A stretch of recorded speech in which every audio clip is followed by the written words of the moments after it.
When I started sharing my ideas at the beginning of 2023, I called the ideas a revolution. And so far, it has seemed like it, where even other mentors are copying the exact concepts that we are going to go over, which tells me that we're doing good and it's worth paying attention to. Now, before we get started, I want to introduce myself. I am Arjo Janssens.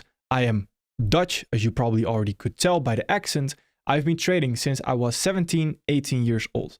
I've been funded by investors since the age of 21. Now you might think, why is a trader that trades for investors so busy with things like YouTube?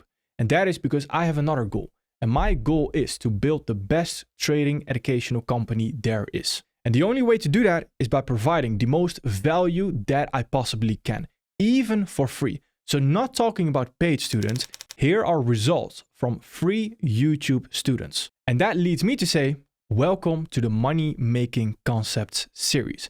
This is a series for everyone from beginner to advanced. And in this first video, I want to discuss PD arrays and how they lead to a direction. But before we go over that, I want to discuss the first things first. Where the first thing that I want to discuss is expectations. If you follow the steps that are outlined in this series and you actually give it time, then you will see results. That is my guarantee from me to you. But understand that all good things come at one single cost, and that is time. So please give it time. Very important.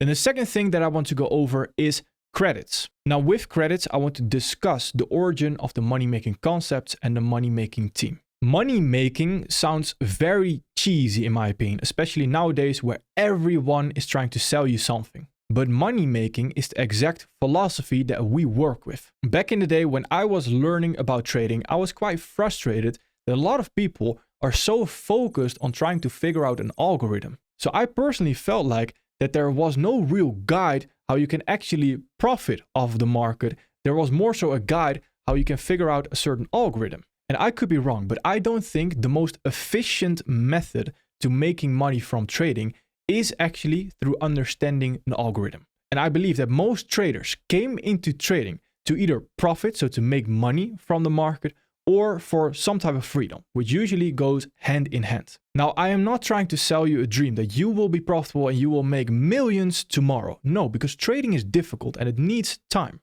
But the money-making team and the money-making concept is focused on providing you with a skill that you can rely on if needed for the rest of your life. Then I want to give credits to the man himself, ICT, but I also need you to understand that nothing here is a copy. Meaning, I won't discuss concepts that you can simply go ahead and find in another video of ICT. The terminology and some of the words that I will use, yes, that is straight from ICT. Other than that, it is all straight from my mind. I will not be teaching you ICT concepts. So if you are interested in ICT, go ahead to ICT. Everything is for free on YouTube as well. But I will be teaching you money-making concepts. Now, the last thing in first things first, so we can really get started, is extras. There's a study notion and there's PDF files to the PowerPoint slides that we're using in the videos in the description. Then moving on of the first topic in this series, and that is going to be PD arrays. Now, why start off with PD arrays and what even is a PD array?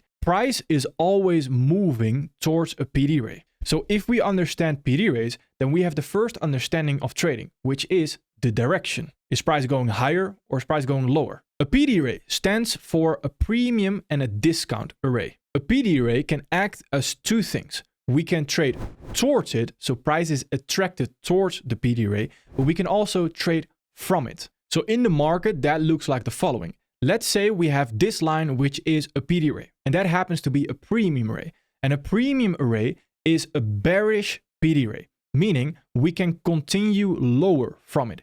So that premium array can be used potentially to trade towards it as a magnet and to trade from it lower right there. Now the same thing can be said about a discount array. So if we are looking at higher prices and we have bullish price action, then that discount array can potentially be traded towards right there, can act as a magnet, and then we can also continue higher off it, so trade from it. Then once we understand these basics, then we can understand if price is always moving towards a PD array, It is our job to find out which PD rate we are moving towards next. And that leads to the following questions. Well, what are then the PD rates that we are dealing with?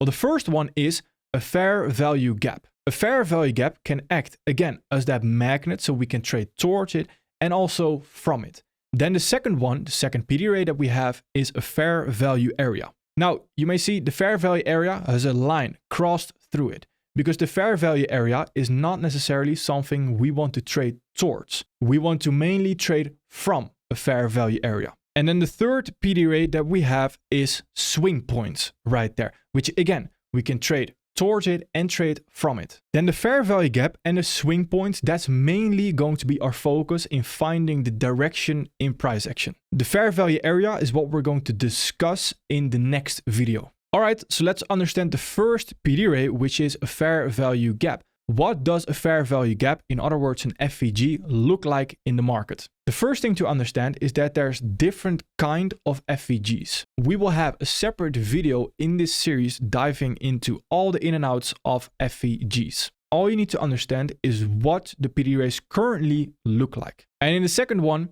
superior. The other PD rates are not relevant if you don't understand an FVG. Also something that will become more clear once we dive into the topic of a fair value area. But a fair value area can't exist if we don't have an FVG. And swing points are useless if we don't have an FVG. So those fair value gaps are at the top of the hierarchy. That's why you saw in the previous slide they were at number 1. Here we are on GBP US dollar on the daily time frame. Every PD rate in this video that is going to be marked out is going to be on the daily time frame. And when we start out by marking all the daily fair value gaps sitting right there, then we can see in recent price action, we have traded back into a few of these fair value gaps. What are these fair value gaps? Really quick reminder, a fair value gap is a 3 candle pattern, meaning we have the first candle, can do whatever it wants. The second candle is a close with the body above the first candle high. The third candle does not trade back into the first candle high, and that leaves behind this body, that leaves behind a fair value gap.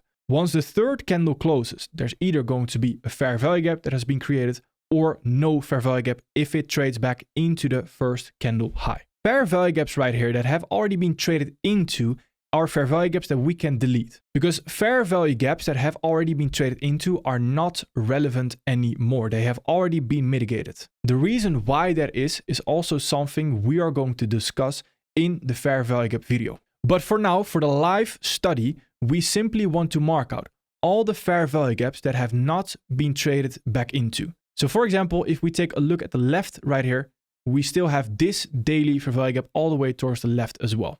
And if you are planning to follow along with the MMC, it is very important to understand the rules of that fair value gap. So for example, a fair value gap can only be traded into once, because if you are going to have different PD rates on your chart, you are not going to get to the same exact thought process, the same results as, for example, me. You're going to lose a lot of accuracy in price action. Then I want to do the exact same thing right here for Euro US dollar, where I mainly want to focus on this bullish fair value gap, so that discount array, and this bearish fair value gap, that premium array right there. As long as you understand what that fair value gap looks like, and you have also marked out fair value gaps on your own chart on the daily time frame, that's perfect. Then we can move on. And the second PD array is the fair value area, in other words, the FVA.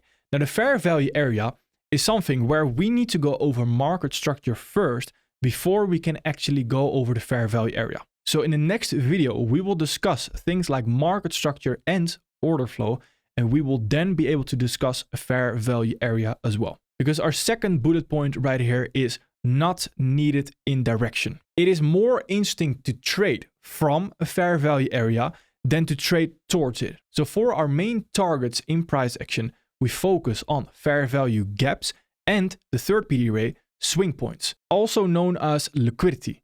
So swing points is the gather name of swing highs and swing lows. And those swing highs and swing lows, that is where liquidity is in the market. Now, why is this liquidity even important? Liquidity is important because there are bigger entities in the market than us. And that big entity is trying to place a very big order. And for that big order, that big buy order, they need a lot of willing sellers on the other side. Now, where are those willing sellers? That is where the stop loss comes in. Because a stop loss is not necessarily willing, but it is an order. And when you have a buy order and the stop loss of that buy order, that is a sell. Meaning, if we trade below a swing low where a stop loss is, that is someone else's buy. Those big entities need that liquidity to get involved. They move the market. That moving of the market is then also seen through fair value gaps. They cannot hide it. And then that is also where liquidity comes in. Because if that big entity is then trying to take profit, they also need to target again liquidity. Because their take profit is a sell order and they need a willing buyer on the other side. Now those swing points can also be seen by the following. Previous candle low and previous candle high. Previous candle lows and previous candle highs are swing points on the time frames below. So taking a look at GBP/USD, again the daily time frame, at the swing highs and the swing lows. This right here is a swing high. This right there, a swing low. It's a 3 candle pattern where you have one candle in the middle. If it's a swing high, is sticking out at the top. The candle directly towards the left of it and the candle directly to the right of it is lower than the candle in the middle. That creates this swing high sitting right there. The same when we inverse it. This candle is sticking out in the middle at the bottom. And the candle directly to the left and the right of it is higher. So this lowest point then becomes a swing low. Now currently we are almost looking at a new swing high, which is this one. But a swing high and a swing low is only confirmed when the third candle right there is confirmed. Similar to a fair value gap, where this is not a fair value gap right there because this candle is currently still in the making. Only when this candle is confirmed, the third candle, that's when we can say that this is a swing high. So currently we're not going to mark it out. But if we mark out previous swing highs and swing lows, then we can see those swing highs and swing lows are being used as a target. Very similar to the fair value gaps that we have. Here all the way towards the left, we also have this swing high sitting right there. Now for the daily time frame and for this video, mainly focus on those swing highs, swing lows, and those fair value gaps. But once we move on, and later on in this series, those previous candle highs, previous candle lows will also be relevant. Now, what is a previous candle high and what is a previous candle low? It is already in the name. So the previous candle to the candle that is currently forming. So this is the candle that is currently forming. The previous candle is this one. So the previous candle high is the highest point of that candle. The previous candle low is the lowest point of that candle. So for example, a previous candle low that we traded into right there is also a fair value gap sitting right here, where at the same time we come below the previous candle low right there and then continue higher. So this previous candle low, if we were, for example, to go into the 4-hour time frame, we can actually see that is a swing low sitting right there on the time frame below. So the previous candle low, previous candle high is essentially a fractal understanding of the market, which will come in very handy when we are going to talk about candle signs in later videos. Now for Euro/USD, I want to do the exact same thing, mark out those swing lows and those swing highs, especially the ones that we have not traded back into. So for example, here we have this swing high that we can still look to target right there. And we also have this swing low, the closest swing low and the closest swing high.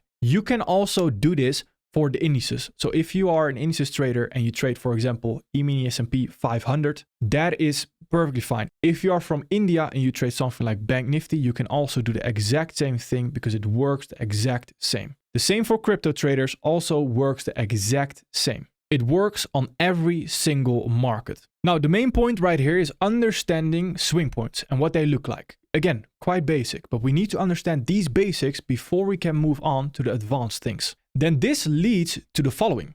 Because when we have those PD rays, and specifically again fair value gaps and swing points, they lead to the understanding of direction, at least the first understanding. So what I would love for you to do is start doing a case study, and that is for your own sake. And the first case study for this video is going to be the following.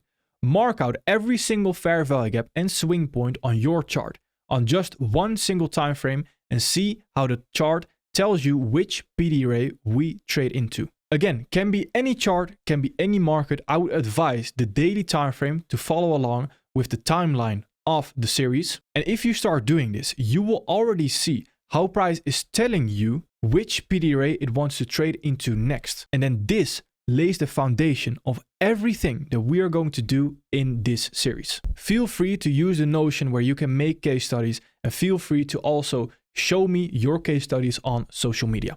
All right, perfect. Thank you.